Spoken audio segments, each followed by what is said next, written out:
Masayang araw ng paglalakbay, ituturo po namin kayo at ipapakita ang arko ng DRT na sikat na I love DRT. Napakaraming humihinto dito para selfie-selfie sa bungad at maranasan ng popular mountain view na pinagmamalaki ng mga taga Bulacan. Kanina ay galing na tayo sa Kendall Monument na ako'y super na pinahanga ng scenery.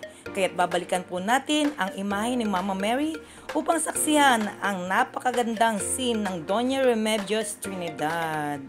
Let's go, guys! So guys, nandito po tayo sa may DRT. Papakita ko po sa inyo yung shrine ni Mama Mary dito sa Doña Remedios Trinidad. Ito.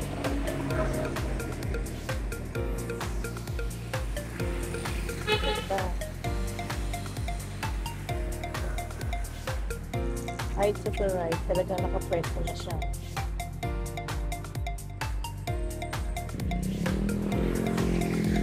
Yan ang aming best friend. Kaya nakakarating kami sa aming mga pasyalan. Tunay na nakamamangha ang malaking imahe ni Mama Mary. Dito po ay ihingin natin ang patnubay at kaligtasan sa ating paglalakbay.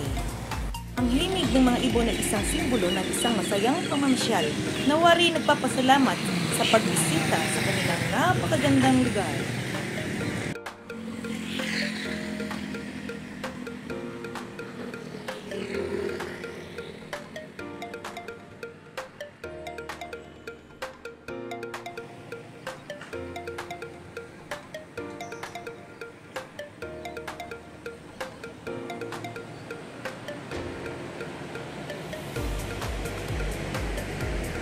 Tara po guys, at dumaan tayo sa Buko Juice at mapawi ang ating uhaw at magmerienda sa tapat ng DRT. Kain po kayo. Kwek. Makitab na yung skin ko. Ayan. Dito po kayo bibili kay ate pag pumunta kayo sa DRT. Pika-pika. Dito sa DRT. Doña Remedios. Ayan. Din po patrol dito para pangalagaan ng ating kaligtasan ng mga kagalang-galang at masisipag nating mga kapulisan. Ito naman po si ate at hinihingi po ang ating Facebook at Facebook page para mag-follow daw po sa atin.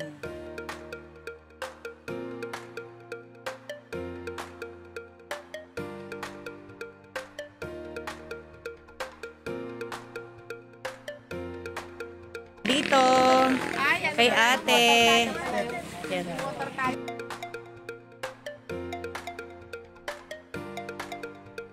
Thank you for watching, guys.